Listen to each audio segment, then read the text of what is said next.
Good morning বন্ধুরা, কেমন আছো তোমরা সবাই? আশা করছি সবাই ভালো আছো আর আমরাও খুব খুব ভালো আছি। তো যাই হোক, এখন মানে আজকে দিনটা একটু ভালো লাগছে কারণ আজকে শোভন বাড়ি ফিরছে। তোমাদেরকে আগের শর্ট ভিডিওর মাধ্যমে বলেছিলাম ওর একটা পা ভেঙে গিয়েছে, মানে গোড়ালির কাছে ওর একটা ফ্র্যাকচার হয়েছে। তো যার জন্য ওকে 45 দিন ওখানে অ্যাডমিট রাখা হয়েছিল, ওদের বিএসএফ হসপিটালেই অ্যাডমিট ছিল। সেখান থেকে ওকে 28 দিনের মেডিকেল লিভ দিয়েছে, তো তার জন্য বাড়ি ফিরছে। তো যাই হোক, গুনগুন এখানে ঘুমাচ্ছে, শেরুও ঘুমাচ্ছে। সকাল সকাল কেউ ওঠেনি, আমি একটু সকাল সকাল উঠে পড়েছি কারণ ওর ট্রেনটা ছিল কাল, মানে সকালবেলা। তো আজকে সকালেও হাওড়ায় নেমে গিয়েছে। আর এখানে আমার অনেক কাজ পড়ে আছে, চারিদিক অগোছালো। কালকে গুনগুনের এক্সাম ছিল, তো সেখান থেকেও ফিরে অনেকটা রাত হয়ে গেছে, তো আমি কোনো কিছু গোছাতে পারিনি। তো ভাবছি আজকে সকালেই সমস্ত কাজকর্মগুলো সারবো। আর ও হাওড়াতে নেমে গিয়েছে, ফোন করলো। তো আমারই একজন পরিচিত দেওরের সাথে দেখা হয়েছে, সেই ওকে শিয়ালদা স্টেশনে দিয়ে যাচ্ছে।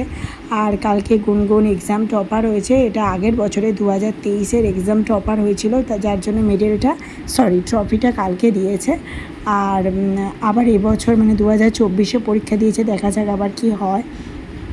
তো এখানে আমি ঘরে যে যাবতীয় কাজগুলো থাকে সেগুলো সব করে নিচ্ছি। ও চলে আসবে, যার জন্য ওর জন্য একটু ব্রেকফাস্টও করতে হবে।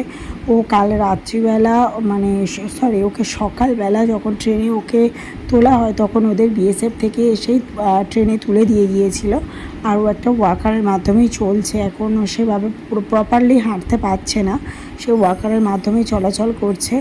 আর ওখান থেকে বললাম যে আমাদের পরিচিত দেওর ও শিয়ালদা স্টেশনে দিয়ে গেলে তারপর ট্রেনে করে এলে কেউ না কেউ বাড়ি থেকে গিয়ে নিয়ে আসবে। আর আমি এখানে ওর জন্যই যেটুখানি ব্রেকফাস্ট ও পছন্দই করে, পরোটা আর আলুর দম, তো সেগুলোর আমি জোগাড় করে নিচ্ছি কারণ ও চলে এলে আবার রান্না বান্না সেগুলো সব বসাতে হবে। আবার এদিকে হচ্ছে গুনগুনের পড়া আছে, সেগুলো ওকে মানে রেডি করাতে হবে।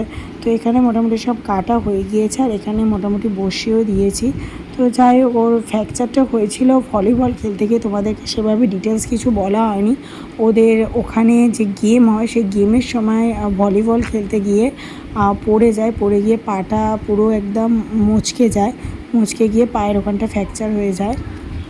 তো সঙ্গে সঙ্গে ওকে অ্যাডমিট করা হয়। এটা ঘটেছে এপ্রিলের 2 তারিখে, অনেক দিন হয়ে গেল। তো ওকে ওখানে অ্যাডমিট রাখা হয়, তারপরে ওকে মেডিকেল লিভ দেওয়া হয়েছে 28 দিনের জন্য।